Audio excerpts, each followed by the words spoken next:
Bienvenue sur Buy Cars. Chaque jour, on vous embarque dans l'univers de l'automobile pour découvrir les dernières actualités, nouveaux modèles, innovations, performances et tendances du marché. Alors si vous êtes passionné d'automobile, abonnez-vous dès maintenant et activez la cloche pour ne rien manquer. Salut à tous et bienvenue sur la chaîne. Aujourd'hui, on va parler d'une nouveauté qui fait beaucoup de bruit dans le monde de l'automobile électrique, la toute nouvelle Volvo ES90. Une berline haut de gamme 100% électrique qui promet confort, performance et technologie. Est-ce la digne héritière des modèles S90 et EX90 ? Dès le premier regard, la Volvo ES90 affiche un design élégant et futuriste, fidèle à l'ADN de la marque suédoise. On retrouve des lignes épurées, une silhouette allongée et un toit légèrement plongeant pour une meilleure aérodynamique. Volvo a aussi retravaillé ses célèbres feux à l'aidant un marteau de Thor pour un look encore plus moderne et distinctif. À l'avant, la calandre traditionnelle disparaît, remplacée par une face lisse qui optimise l'aérodynamisme. Et sur les côtés, des jantes allant jusqu'à 21 pouces renforcent son allure dynamique. Bref, la ES90 joue sur l'élégance scandinave tout en affirmant son caractère électrique. Mais qu'en est-il sous le capot, ou plutôt sous le plancher ? La Volvo ES90 est équipée d'un moteur 100% électrique développant environ 450 chevaux en version standard, et jusqu'à 517 chevaux pour les modèles les plus performants. Niveau couple, on atteint des valeurs impressionnantes, garantissant des accélérations dignes des meilleures sportives. Côté autonomie, Volvo annonce jusqu'à 600 km avec une seule charge, grâce à une batterie de 100 kWh. Compatible avec la recharge ultra rapide, elle pourra récupérer 80% de sa batterie en moins de 30 minutes. Un atout majeur pour ceux qui craignent encore l'autonomie des électriques. Passons maintenant à l'intérieur, et là encore, Volvo a misé sur le luxe et la technologie. On retrouve un immense écran central de 15 pouces, fonctionnant sous Android Automotive, avec Google Assistant intégré. Le tout accompagné d'un affichage tête haute et d'un combiné numérique entièrement personnalisable. Pour le confort, la marque suédoise ne déçoit pas, siège en cuir végétal ou en matériaux recyclés, éclairage d'ambiance relaxant et un système audio Bowers et AMP, Wilkins d'une qualité exceptionnelle. On est clairement sur une ambiance haut de gamme, parfaite pour les longs trajets. Et bien sûr, Volvo n'oublie pas la sécurité avec son fameux Pilot Assist, une conduite semi-autonome améliorée qui rend les trajets encore plus agréables. En résumé, la Volvo ES90 s'impose comme une sérieuse concurrente aux berlines électriques premium, avec un design raffiné, des performances solides et une autonomie rassurante. Volvo continue d'affirmer son ambition de devenir une marque 100% électrique d'ici 2030, et ce modèle en est la parfaite démonstration.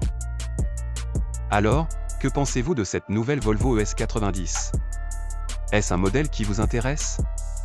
Dites-moi tout en commentaire et abonnez-vous pour ne rien rater des dernières actus auto.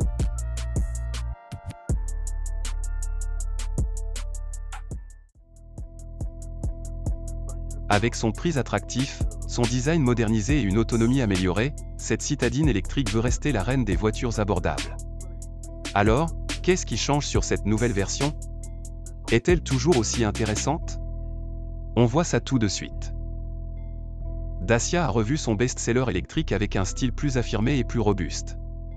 La nouvelle Spring adopte désormais la nouvelle identité visuelle de Dacia, avec une calandre plus moderne et les fameux feux LED en Y est déjà vu sur le Dusté et le Jogger.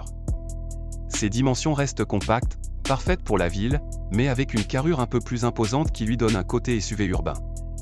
De nouvelles couleurs et des jantes redessinées viennent aussi renforcer son look dynamique.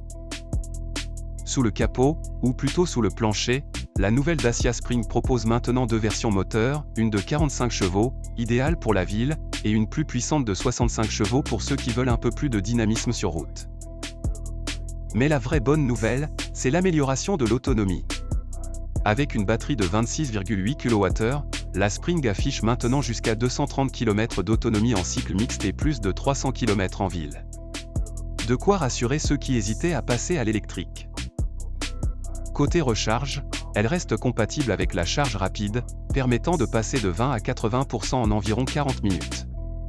Sinon, sur une prise domestique, comptez une nuit complète pour une recharge complète. Même si la Dacia Spring reste une voiture abordable, elle ne lésine pas sur la modernité. On retrouve un nouvel écran central de 10 pouces, compatible avec Android Auto et Apple CarPlay sans fil. Dacia a aussi amélioré l'isolation phonique et le confort intérieur. Les sièges sont plus ergonomiques et on a désormais un vrai volant réglable en hauteur, ce qui manquait sur l'ancienne version.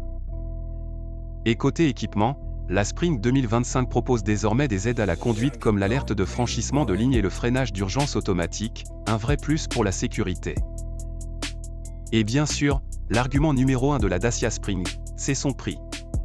Malgré toutes ces améliorations, elle reste l'une des voitures électriques les plus abordables du marché, avec un prix d'entrée toujours sous les 20 000 €, bonus écologique déduit. Alors, est-ce que cette nouvelle Dacia Spring 2025 reste le meilleur choix pour une voiture électrique pas chère? En tout cas, avec son look modernisé, sa meilleure autonomie et ses nouvelles technologies, elle risque encore de séduire beaucoup d'automobilistes. Et vous, que pensez-vous de cette nouvelle version? Seriez-vous prêt à l'acheter? Dites-moi tout en commentaire et n'oubliez pas de liker et de vous abonner pour ne rien rater des dernières nouveautés auto.